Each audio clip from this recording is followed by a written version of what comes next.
Bismillahirrahmanirrahim. My name is Amara and I am lecturer of commerce here in Concordia Colleges, Sialkot, and the topic which we are going to discuss today is about machines, office machines, जो कि हमने पहले भी शुरू किया हुआ था office machines का चैप्टर। उसमें हमने आज जो पढ़ना है, हमारा जो टॉपिक है वो है मुतफरिक मशीनें। यहाँ अगर आपके पास इंग्लिश की बुक है तो आप देख सकते हैं कि वहाँ पे लिखा होगा मिसलिनियस मशीन्स। तो ये टॉपिक आज हमने पढ़ना है और हम देखते हैं कि ऑफ़िस में कौन सी ऐसी मशीन्स हो सकती हैं जो कि हम यूज़ करते हैं डेली बेसिस पे। जैसे कि हमने पहले पढ़ा कि हमारे पास डुप्लिकेटिंग मशीन्स होती हैं, कॉपिंग मशीन्स होती हैं, इसी तरह से हमारे पास कम्युनिकेशन मशीन्स होती हैं। और उसी तरह से जो आज हमारा टॉपिक मिसलिनियस मशीन्स का है वो हमने देखना है कि कौन कौन सी जो मशीन है हमारे पास ऑफ़िस में मिसलिनियस मशीन्स के तौर पर, मुतफरिक मशीनों के तौर पर अवेलेबल होती है। उसमें सबसे पहले देखें, सबसे पहला है फ़ोल्डिंग मशीन। ठीक है, फ़ोल्डिंग मशीन के बारे में ही हमें क्या बताती है कि फ़ोल्डिंग मशीन की मदद से खतूत को तय किया जाता है। फ़ोल्डिंग मशीन का इस्तेमाल उन दफातर में ज़्यादा होता है जिन दफातर की खतों किताबत बहुत ज़्यादा होती है। फ़ोल्डिंग मशीन 1 मिनट में 100 तक खतूत को तय कर सकती है। ठीक हो गया ना, यानी कि हम लोग आमतौर पर जो हमारी कॉरेस्पॉन्डेंस होती है ऑफ़िस में, जितनी भी हमारी कॉरेस्पॉन्डेंस होती है, हमने खतों किताबत करनी होती है, तो ज़ाहिर है हमने जो हमारे लेटर्स हैं उनको हमने फ़ोल्ड करके, तो उसके बाद हमने एनवेलप में उनको रखना होता है। तो एनवेलप में जाने से पहले ज़ाहिर है उनकी फ़ोल्डिंग जो है वो ज़रूरी होती है। तो फ़ोल्डिंग मशीन हमें इस चीज़ में हेल्प आउट करती है कि हमारे जितने भी लेटर्स हैं उनको ये फ़ोल्ड कर देती है और फिर इससे हम उनको आसानी से जो है एनवेलप में डाल सकते हैं। तो इस तरह से जो फ़ोल्डिंग मशीन है ये हमारे लिए खतूत को तय करने में हेल्पफुल साबित होती है। इस तरह से आप देखें स्टेपलर मशीन। स्टेपलर मशीन क्या है कि स्टेपलर मशीन कागजात को यकजा करने के लिए इस्तेमाल होती है। ठीक है ना, आपको पता है कि स्टेपलर मतलब हर एक को इस चीज़ का आइडिया आप लोग यूज़ करते हैं डेली बेसिस पे। स्टेपलर के स्टेपलर में जो है, स्टेपलर में पिन्स डालते हैं आप लोग। ठीक है, स्टेपलर्स में हमने पिन डालनी होती है। पिन्स का वो एक पैकेट होता है जिसको कि हम यूज़ करते हैं, उसकी मदद से वहाँ से पिन्स लेके हम स्टेपलर मशीन में पिन डालते हैं और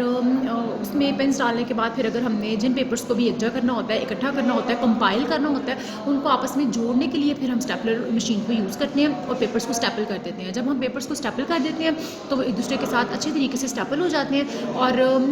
फिर हम उनको जैसे भी हमने उनको सेव करना है हम उनको सेव कर लेते हैं। यानी हमारी इंपॉर्टेंट फाइल्स को मैनेज करने के लिए, उनको नंबर वाइज रखने के लिए और उनको अकॉर्डिंग टू द डेट उनको कंपाइल करने के लिए भी स्टेपलर मशीन यूज़ होती है कि हम उनको स्टेपल कर देते हैं डेट वाइज या नंबर वाइज, तो उससे भी हमारा डाटा है वो एक्यूरेटली कंपाइल हो जाता है। इस तरह से थर्ड देखिए, कागजात में सुराख करने वाली मशीन जिसको कि हम पंचिंग मशीन भी कहते हैं। और आपको पता है कि पंचिंग मशीन जो है आमतौर पे हम यूज़ करते हैं जब हमने फाइल्स वगैरह में अपने पेपर्स लगाने होते हैं, तो फिर हमारे पास पंचिंग मशीन होनी चाहिए कि जिससे हम पेपर को पंच करते हैं और फिर पंच करते हैं तो उसमें 2 सुराख हो जाते हैं और उसके बाद हम उसको किसी भी फाइल में या फोल्डर में लगा सकते हैं। तो ये इसका फ़ायदा है कागजात में सुराख करने वाली मशीन का, पंचिंग मशीन का, कि हम इजीली उससे पंच करके पेपर को तो फाइल में उसको हम लगा सकते हैं। कि जैसे यहाँ पे भी हमें बताया जा रहा है कि अगर कागज़ को फ़ाइल में रखना मकसूद हो तो कागजात में सुराख पंचिंग मशीन की मदद से निकाले जाते हैं। और कागजात में सुराख करने वाली मशीन 2 तरह की होती है। एक मशीन की बदौलत सिर्फ 1 सुराख कागज़ में होता है, जबकि दूसरी मशीन की बदौलत कागज़ में 2 सुराख होते हैं। तो आमतौर पे हम वही पंचिंग मशीन यूज़ करते हैं जो आपने देखी भी होगी ऑफिस में या हमारे स्कूल्स कॉलेजेस वगैरह में भी, अकाउंट ऑफिस में आपने देखी होगी कि पड़ी होती है कि जिससे एट अ टाइम 2 जो हैं उसके अंदर पेपर के अंदर होल्स हो जाते हैं। तो वो है हमारी पंचिंग मशीन। तो 4th नंबर पे जिस मशीन का हमारे साथ इस बुक में जिक्र किया जा रहा है, बताया जा रहा है, वो है नंबरिंग मशीन। अब नंबरिंग मशीन में जो है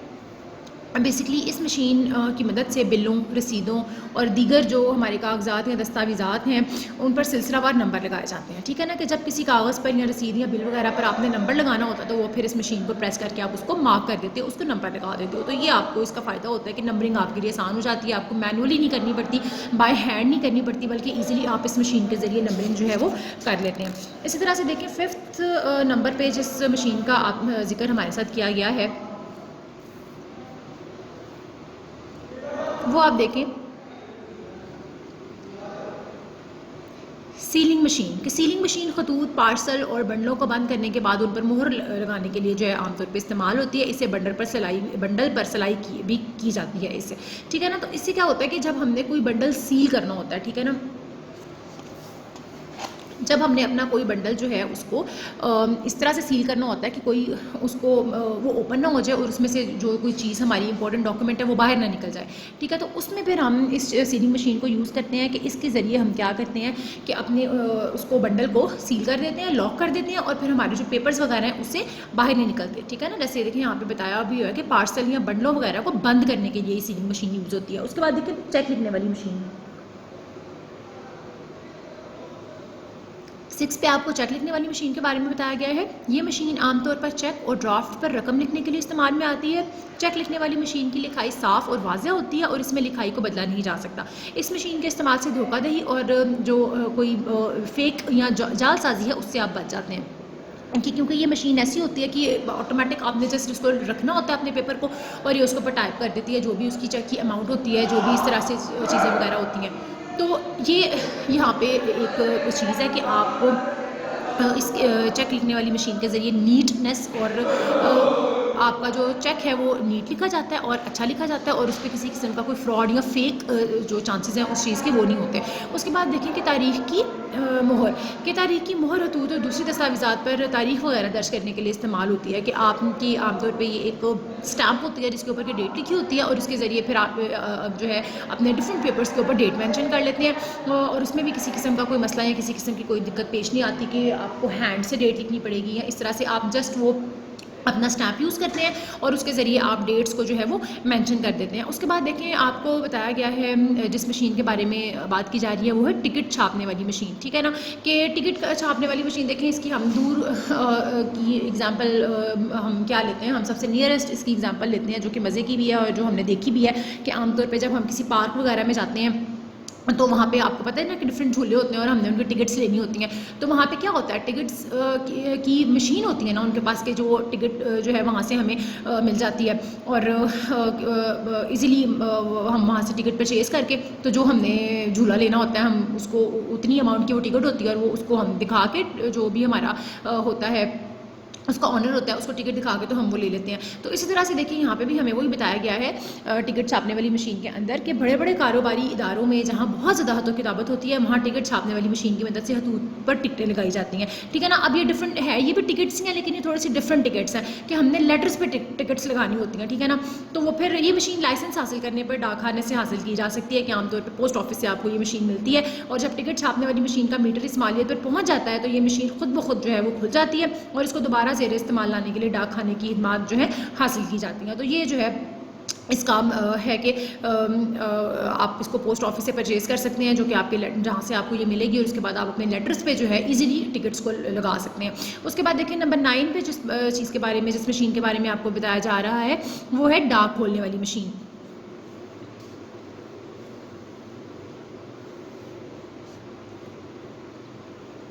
डाक खोलने वाली मशीन जो है बेसिकली ये बहुत ही केयरफुल इस तरीके से हमने इसको करना होता है कि ज़रा सी भी लापरवाही से डाक खोलने से डाक को नुकसान पहुंचने का खतरा होता है कि आमतौर पे मतलब आपका जो इसको हम मेल ओपनर भी कहते हैं और ये होता है कि फिर इसमें जो भी आपका लेटर वगैरह या जो भी चीज़ होती है उसके फिर फट जाने का खदशा होता है। आप जो भी आपके इम्पोर्टेंट डॉक्यूमेंट आपको मेल किया जा रहा है और वो आपको क्योंकि फिर इस मशीन के ज़रिए ही आपने उसको ओपन करना होता है क्योंकि ज़ाहिर है वो सीलिंग मशीन से सील किया गया होता है ना। कोई भी आपका अगर बहुत ही इंपॉर्टेंट कोई डॉक्यूमेंट है, कोई लेटर है जो कि ऑफिस कॉरेस्पॉन्डेंस में आपका यूज़ हो रहा है तो ज़ाहिर है वो फिर जब आपको आपने सीलिंग मशीन से उसको सील किया होता है तो फिर आपके पास वो सील ओपन करने के लिए भी एक मशीन होती है कि जिसको हम कहते हैं कि डाक खोलने वाली मशीन। तो इसको फिर हम उसके ज़रिए खोल लेते हैं, ओपन कर लेते हैं और फिर जो है ये एक डाक खोलने वाली मशीन जो है इसके ज़रिए हम उसको इंतहाई लेकिन थोड़ा सा हमें केयरफुल रहना पड़ता है कि हमारे उस जो इम्पोर्टेंट डॉक्यूमेंट्स हैं उसके अंदर जो भी भेजे गए हैं हमें सेंड किए गए हैं तो ये ना हो कि उसको ओपन करते हुए उस सील को ओपन करते हुए किसी तरह का कोई वो वहाँ पे कोई फट जाए या वो डैमेज हो जाए तो इस चीज़ को हमने देखना होता है, ठीक है। तो ये हमारी कुछ मिसलिनियस मशीन्स थी, मुतफर्रिक मशीन्स थी कि जिनका इस्तेमाल जो है हम अपने ऑफिस में डेली लाइफ में करते हैं। उसके बाद देखें कि यहाँ पर आपको इस चैप्टर के कुछ क्वेश्चन दिए गए हैं जिनमें आपको बताया गया है कि दो आपको यहाँ पे लॉन्ग इंशाइया दर्स के सवाल हैं कि दफ्तरी मशीनों से क्या मुराद है और दफ्तरी मशीनों की मुख्तलिफ इकसाम जो हैं वो बयान करें। तो ये आपको यहाँ पे इन्होंने बताया है। उसके बाद देखें कुछ शॉर्ट आंसर्स हैं, जैसे सवालात के मुख्तसर जवाब दें, और इसी तरह से फिर आपको कसीरल इंतखाबी जो सवालात हैं वो इस पेज पर दिए गए हैं। तो ये आपने देख लेने हैं।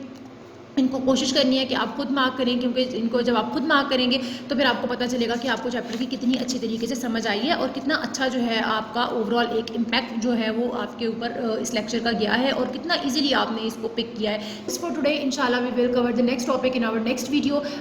Thank you for today. अल्लाह हाफिज़।